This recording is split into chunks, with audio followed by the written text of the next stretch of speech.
A respiração é algo tão automático que muitas vezes passa despercebido no nosso dia a dia. Você sabia que a forma como respiramos pode influenciar diretamente a nossa qualidade de vida? E para falar sobre esse tema tão importante, nós recebemos hoje aqui no programa Bem Viver o médico otorrinolaringologista Dr. Rodrigo Baikel. Dr. Rodrigo, seja muito bem-vindo ao programa Bem Viver.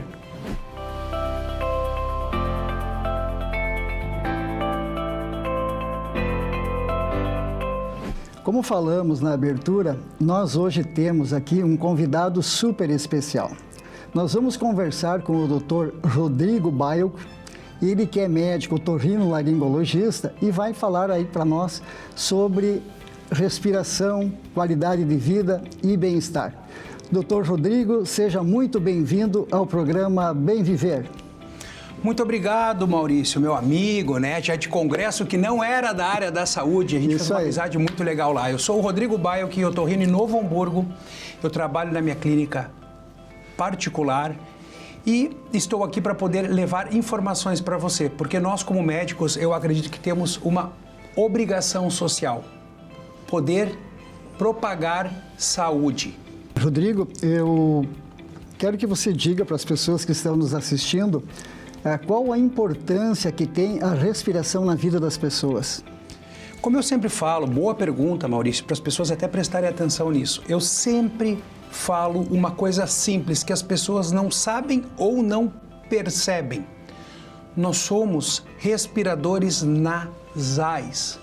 Nós nascemos para respirar pelo nariz.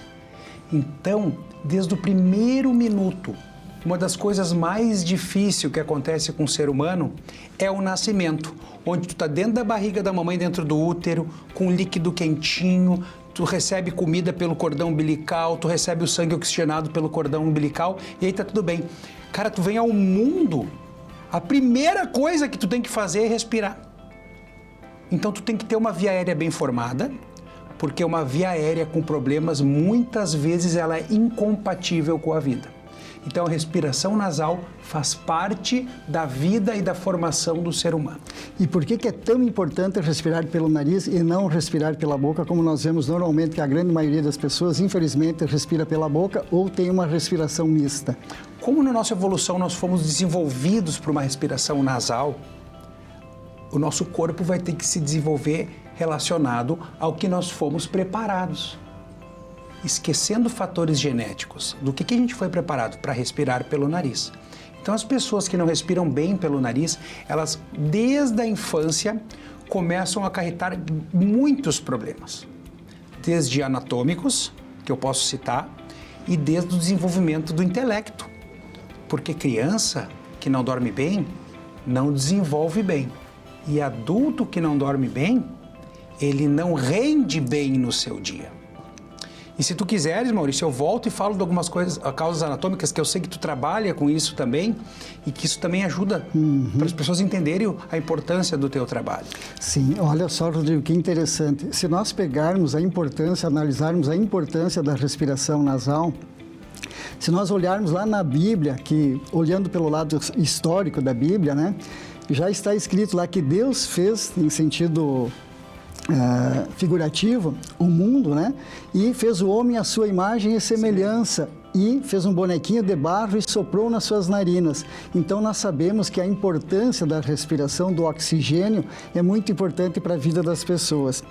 E quais as consequências, Rodrigo, que tem uma pessoa que respira muito pela boca? Você já comentou um pouco, mas eu gostaria que você enfatizasse um pouquinho mais os prejuízos que a pessoa tem pelo fato de ser um respirador bucal. Sobre o desenvolvimento anatômico, Maurício, a gente pode falar de frente para a câmera aqui. A primeira coisa, na face das crianças, antes de chegar na vida adulta, a face da criança que não respira pelo nariz, ela não se desenvolve direito. A criança tem um afilamento do rosto ou uma dificuldade de desenvolvimento do terço médio da face, porque a criança que não fecha a boca, ela não dá o sentido harmônico para o crescimento desse terço médio do crânio. Então ela cresce assim. Inclusive, Rodrigo, na odontologia nós chamamos isso de face adenoideana. né? Que é uma característica do respirador bucal. Do respirador bucal. É a face adenoidiana, não na odontologia. Esse é o nome correto. Para todas. Onde a criança vai apresentar os vincos aqui relacionados com a alergia, a olheira, a hipotonia da musculatura malar, onde dá aquele aspecto de cansado, afilamento do rosto, aspecto de cansado, boquinha entreaberta, mordida cruzada, lábio inferior invertido. E ao passar do desenvolvimento, eu vou ficar em pé agora para as pessoas entenderem. Vou ficar de lado aqui para a câmera. Então, no posicionamento, a pessoa que respira muito pela boca, ela é como se fosse um peixinho buscando água para trocar oxigênio. A pessoa que respira pela boca, ela procura o ar. Então, ela projeta o pescoço, ela perde a postura, ela respira curto. Que a respiração é curta, porque é mais diafragmática, a gente não tem a obstrução normal do nariz para que o diafragma estenda o pulmão até as bases e tu consiga insuflar bem teu pulmão. Então a pessoa tem aquela postura assim, a coluna vai para frente, o tórax parece que não está aberto, com aquela boquinha aberta, com aquela cara alongada, aquela cara de cansado. Sabes que eu trabalho com o método HBTC-RFA, onde nós trabalhamos predominantemente a respiração, né? Onde Sim. nós mudamos a neurofisiologia, então, da respiração bucal para nasal. E é incrível, Rodrigo, como já nos primeiros 30 dias nós percebemos uma mudança muito grande na postura corporal dos pacientes. E afeta também a parte cognitiva, né? Quem respira muito pela boca. Pode falar um pouquinho sobre isso? Claro, porque a pessoa que respira muito pela boca, ela não tem a oxigenação correta. Tem uma hipóxia cerebral, falta de oxigênio. Provavelmente essa pessoa que tem obstrução nasal, então, ou uma obstrução da via aérea, como a faringe, que é atrás da garganta, uma grande língua, ela não dorme bem. A pessoa que não dorme bem, ela muitas vezes faz apneias. Ela faz pausas na respiração. E as pausas na respiração geram a diminuição da oxigenação do sangue. Essa diminuição da oxigenação do sangue causa vários prejuízos. Quando baixa o oxigênio no sangue, a primeira coisa é o cérebro se mantém alerta. Opa, não posso descansar porque essa máquina vai parar.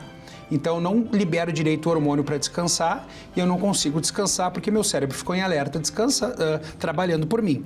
Quando baixa a oxigenação do sangue, o corpo logo percebe e o cérebro avisa: ô coração, vamos trabalhar aí que está faltando oxigênio na galera. Essa descarga que dá, o coração acelera muitas vezes e a pressão sanguínea sobe para conseguir empurrar entre o pulmão, na verdade, a troca de gases e que chegue melhor nas extremidades e no corpo como um todo. Então, sobe pressão arterial, o coração dispara, os hormônios viram uma bagunça porque é no nosso sono que eles se regulam. O nosso hormônio do estresse, que nem a pessoa fala, o cortisol fica bagunçado. Então, aquela pessoa tende a ficar hipertenso, está sempre cansado, não descansa, na verdade envelhece mais porque ela não descansa, os hormônios se bagunçam e aí entra uma série de enfermidades, até as doenças recorrentes, como daí vem a diabetes, eu falei da pressão alta, a insônia gera muitos problemas na vida da pessoa. Então a respiração, ela bem observada, ela pode falar daí, como gosto de falar de medicina anti-aging, cara, mais anti-aging que dormir bem e respirar bem, daí complicado, daí vem a alimentação, mas o principal que está dentro da nossa anatomia é o respirar bem, como eu sempre falo, respirar bem é viver bem. Muito bem. E nós poderíamos ficar aqui muito tempo falando sobre isso e vamos voltar lá para as aulas de biologia, que o nosso corpo todo ele é constituído por células, né? E nós sabemos que quando o paciente respira pelo nariz, ele é filtrado, o oxigênio é filtrado, aquecido e umidificado. E ele vai agir lá dentro da mitocôndria. E a mitocôndria é o nosso centro energético. Então, aí a importância também, né, da respiração nasal. Ah, tem mais uma que tu não falou. Nós temos receptores na mucosa nasal que elas indicam o que tu vai respirar, se é quente ou frio. Então, por isso que às vezes a pessoa muda de ambiente e faz uma rinite não alérgica pela mudança de temperatura. O teu nariz avisa teu cérebro que vai avisar teu pulmão. Tá entrando ar gelado aí, malandro. Vamos se organizar as estruturas que vai vir gelo. Vamos tentar esquentar isso aí. E eles se preparam. Por isso que algumas vezes, algumas crianças, na troca de temperatura, que têm a sensibilidade, fazem uma crise asmática. Porque o nariz já está avisando o que vai acontecer. Então antigamente falavam de receptores nasobrônquicos ou nasotráqueo-brônquicos. Existiam nomes específicos, não se ouve mais falar nisso. Mas há essa importância sim. Para as pessoas que apresentam problemas respiratórios, hoje se fala muito a questão da lavagem nasal. É indicado isso? Quantas vezes por dia? Qual que é a periodicidade para fazer essa lavagem? O nosso nariz, ele é autolimpante. Se o teu nariz, o teu aí que está me escutando, está acumulando muito muco, liga o sinal amarelo. Alguma coisa está errada. Se tu tem que ficar lavando o nariz todos os dias para tirar muco, ou porque tem alguma obstrução, ou porque tu tens uma rinite que tu precisa avaliar, ou porque o lugar que tu está trabalhando está muito sujo o ar e teu nariz está dando alerta, hein? Está errado alguma coisa. Aí a lavagem nasal é importante. Se eu trabalho num lugar que eu sei que tem muito pó, muito contaminantes, o cara trabalha na obra, por exemplo, o cara que trabalha no banco, porque ninguém faz uma limpeza de ar recorrente no banco, porque aquele ar central é muito grande. Ele recebe muito pó, muitos fungos, muito ácaro no nariz, muita sujeira, muita sujidade. A lavagem nasal não especificamente de grandes volumes, né? Mas a higiene nasal ela é ajudada porque o nosso muco que está dentro do nariz cola a sujeira. Então, quando tu é muito exposto, a lavagem nasal é bem-vinda. Mas a orientação do médico é importante. Tu não pode achar que comprar um frasco de alto volume e baixa pressão, tu tem que fazer 10 vezes ao dia aquilo. Porque aquilo tu pode tirar a defesa natural do nariz. O indicado seria quantas vezes? Não tem indicação. Se tu tá com uma sinusite, tu não para de... Sinusite diagnosticada. Tu não para de produzir muco verde, amarelo, dor de cabeça, pressão na face, ouvido abafado. Tu tem que tirar esse muco. Se tu não consegue expelir, quando tu faz a lavagem, tu consegue fluidificar aquilo sair, cara, tu pode fazer 5, 6, 7 vezes ao dia, ser bem orientado. Ok. Mas se tu não tem uma doença, tu não tem por que ficar lavando sem parar o teu nariz. Perfeito. Como a gente falou, Deus criou o homem perfeito.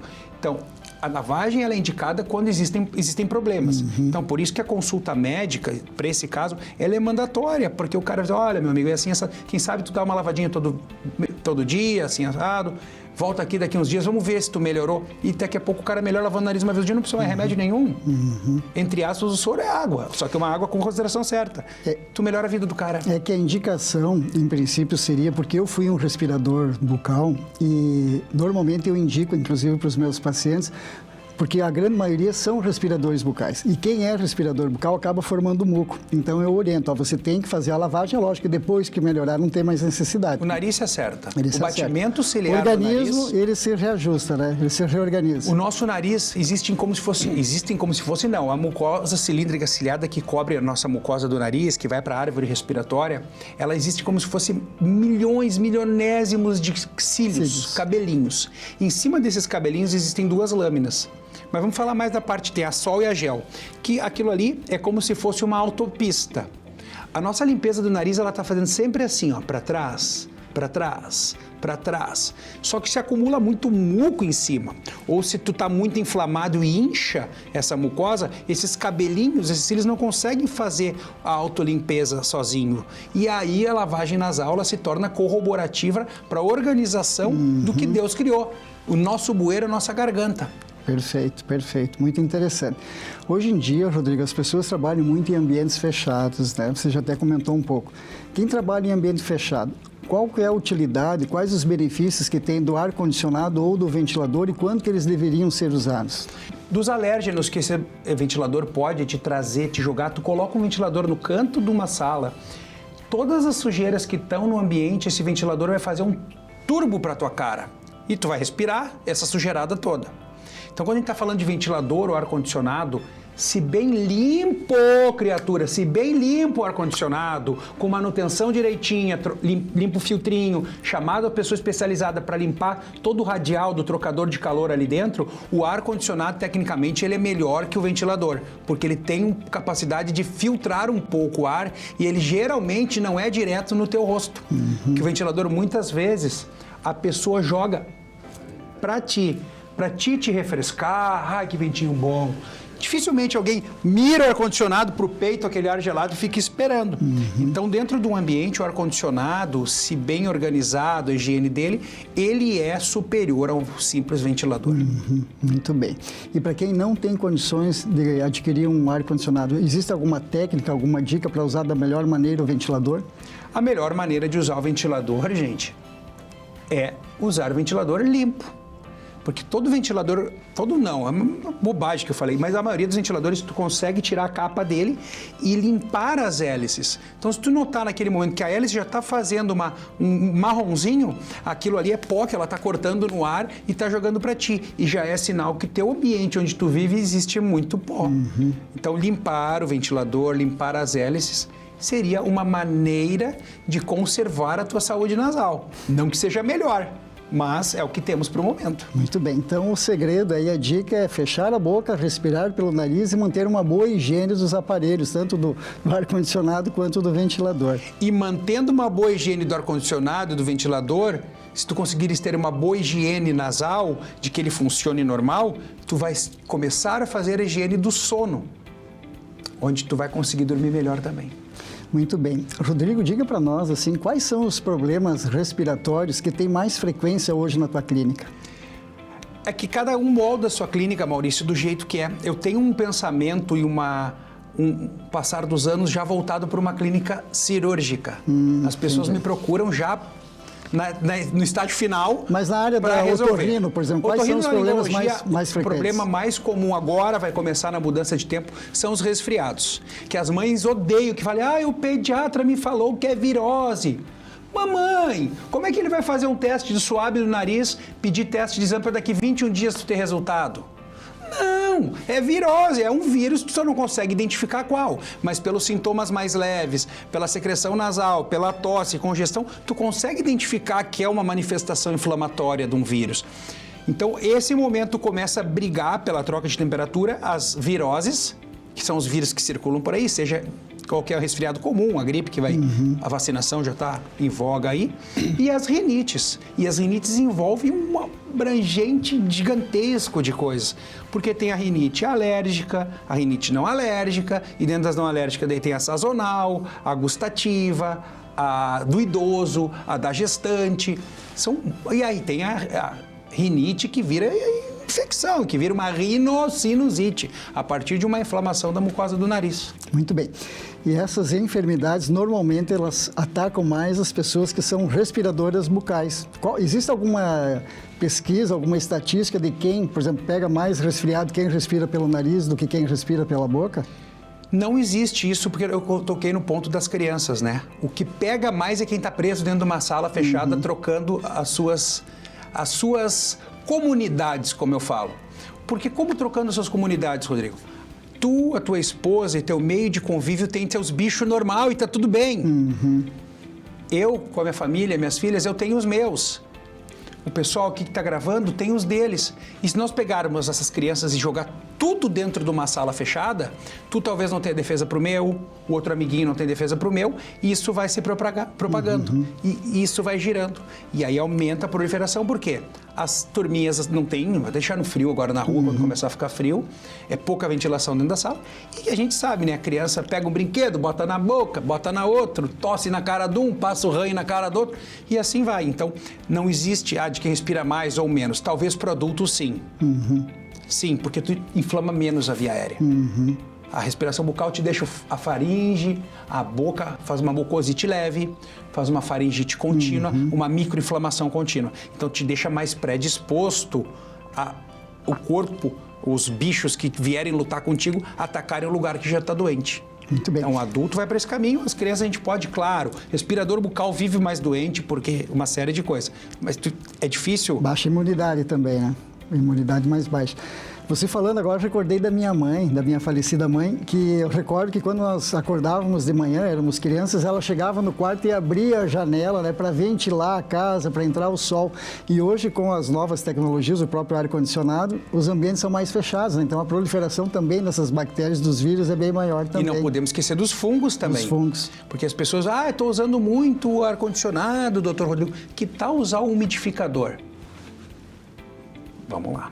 Como é que é a tua casa? É um lugar bem seco e ventilado? Quando tu liga o ar, realmente fica muito quente, muito seco, arde a tua garganta? Aí tu pensa em umidificar. Se não, umidificar o que já é úmido, tu tá fazendo um meio de cultura para fungo mesmo. E esse fungo convive conosco. Em tudo que é lugar vai ter fungo em algum lugar.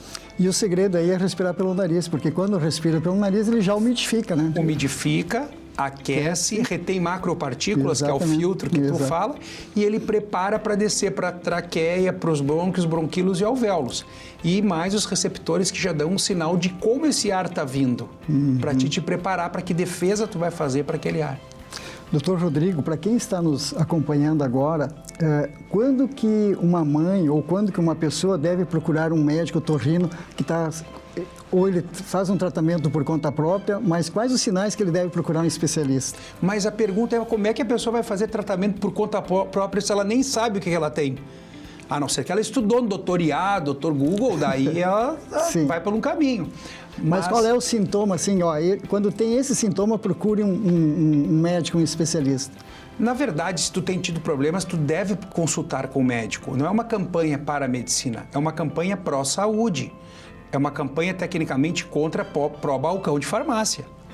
Porque tu precisa avaliar a pessoa como um todo, a história médica pregressa dela, as doenças que teve, se for criança, vacinação adulto também. Como é que é a história do pai e da mãe? Hábitos alimentares, ambientais, onde vive, de onde viemos, onde vou. Tu tem que entender tudo o que está acontecendo para te conseguir dar um diagnóstico. Então, deu dúvida.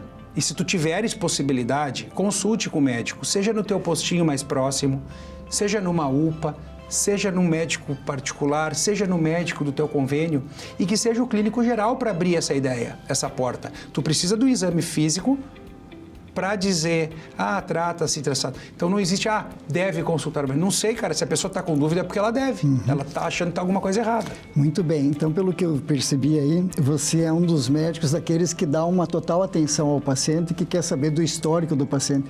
Porque infelizmente, muitas vezes, os pais levam o filho e fazem uma avaliação e é dado um remédio. Então, às vezes as pessoas, puxa, mas se é para dar o remédio, eu vou dar em casa de novo. Sempre recomenda ir ao médico, então, para fazer essa avaliação e que a consulta seja realmente voltada para o paciente, para avaliar o histórico do paciente. Seria isso.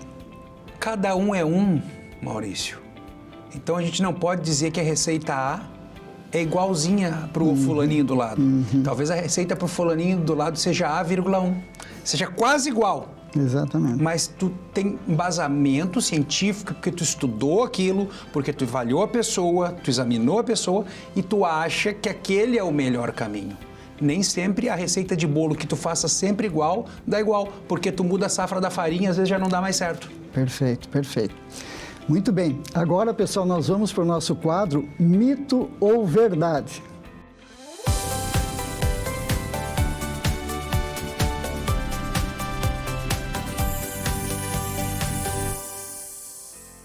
Rodrigo, existe algum mito dentro da otorrinolaringologia que você gostaria de comentar? Tem vários, Maurício, mas a gente pode falar esse que as pessoas vão me matar, mas o tal do cone chinês. Explica o que é o cone chinês. Para eu, como otorrino, com registro de qualificação de especialista, falar de cone chinês é falar de sacanagem, é falar de bobageira. Cone chinês é um charutinho num papel assim encerado, de uma parafina, onde a pessoa introduz no ouvido e coloca fogo nesse papel parafinado. Esse papel, pela queima, gera tipo uma sucção por vácuo e tecnicamente puxaria a cera de dentro da orelha. Tecnicamente. É um mito? É um mito, porque a gente faz otorrino, eu fiz uma residência de 4 anos e não é uma simples cera. Isso tu gera um problema, tu tem que saber resolver. Então, cone chinês, cone hindu é mito, isso não é saudável. E azar se acharem mal, eu sou especialista estudado. Eu tenho o direito e o dever de orientar a população. Não se enfie em sacanagem, enrolação. Rodrigo, existe algum outro mito que seja muito polêmico? Maurício, eu vou responder para a galera que está lá me olhando. A haste flexível, que a galera chama de cotonete, eu não vou falar o nome. Se tu ler atrás lá da caixinha de orientações, ele não foi feito para ser introduzido na orelha. Ele serve para um monte de outras coisinhas, mas ele não foi feito para introduzir na orelha. Então não enfie o cotoné na tua orelha. Muito bem. Adorei a dica, viu? Grande parte da população, então, está fazendo errado a limpeza, a higiene dos seus ouvidos, então. Correto. Rodrigo, por gentileza, você pode passar 3 orientações simples ou dicas para as pessoas que estão nos acompanhando sobre como melhorar a sua respiração? Eu acho que a respiração, Maurício, como dica, ela parte de várias respostas.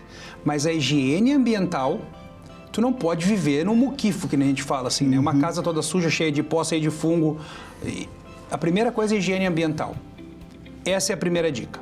A segunda dica para respirar bem pelo nariz, tu tem que te perceber se tu respira bem pelo nariz. Porque se tu respira mal pelo nariz, desde a infância, tu não sabe que tu respira mal pelo nariz. Então, uma avaliação médica ela é muito importante para te trazer benefícios ao longo do tempo que tu não curtiu o benefício que esse nariz podia ter te dado.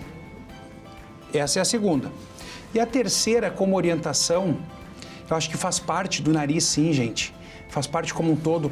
Eu falei de higiene ambiental, a higiene das mãos, principalmente, porque a gente fala muito de nariz, mas a gente esquece que a gente é também o que a gente consome.